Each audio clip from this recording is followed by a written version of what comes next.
Oke, Mbak Tejo boleh menanggapi soal bansos. Bansos yang dibagikan di era pemilu ini meskipun kata pemerintah bukan terkait pemilu, tapi apakah secara nalar memang sulit dipisahkan dari kepentingan pemilu? Berapa menit? 2 menit, silakan. Mbak. Tadi karena nyebut Bawaslu, saya ingin konfirmasi justru apa betul untuk sekarang kalau mau beli peluit itu harus dites di Bawaslu. Mungkin di selfie bunyi, di Reza bunyi, di Bawaslu nggak bunyi katanya gitu loh, peluit-peluit itu.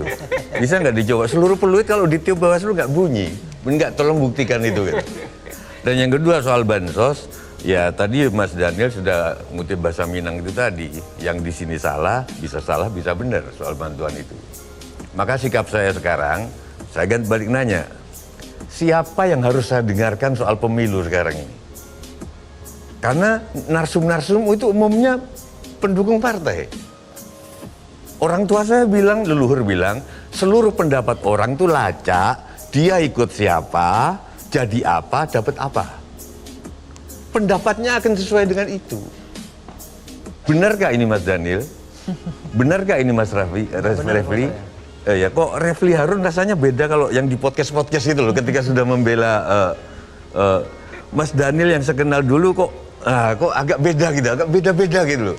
Mas Rinto saya nggak terlalu kenal dari dulunya, jadi saya nggak tahu dia beda atau nggak ketika jadi jubir. Jadi orang tua dulu Selvi, kalau setiap ada pendapat riset, cek orang itu melu sopo, dadi opo, oleh opo.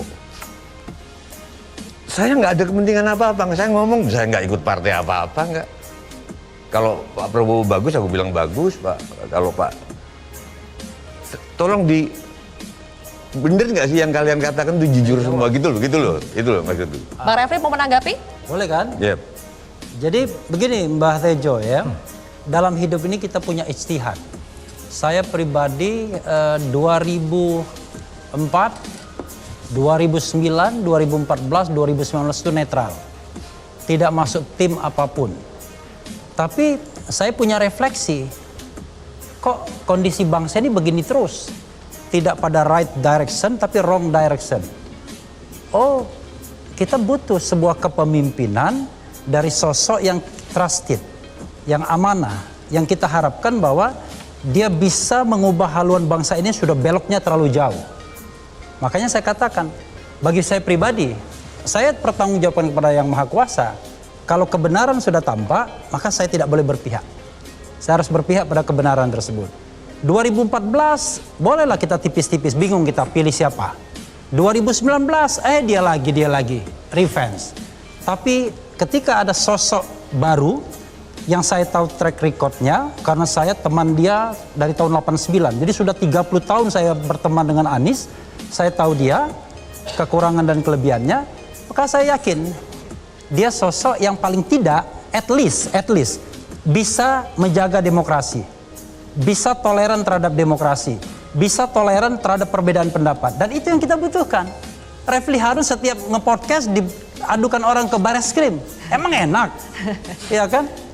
Berbeda pendapat sedikit, tiba-tiba orang mengadukan kita. Berbeda pendapat sedikit, ada intimidasi. Menggunakan state aparatus.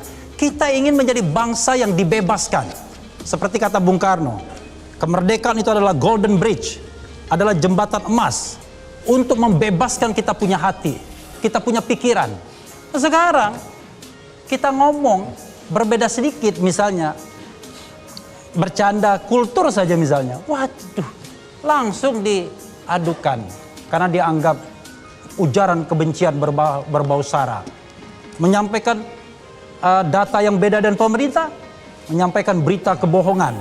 10 tahun bisa kena kita, bayangkan. Nah, saya ingin Indonesia kembali pada rel bahwa negeri inilah negeri yang melindungi, membebaskan, memakmurkan dan mencerdaskan, bukan membodohi dan menakut-nakuti. Oke, baik. Itu alasannya.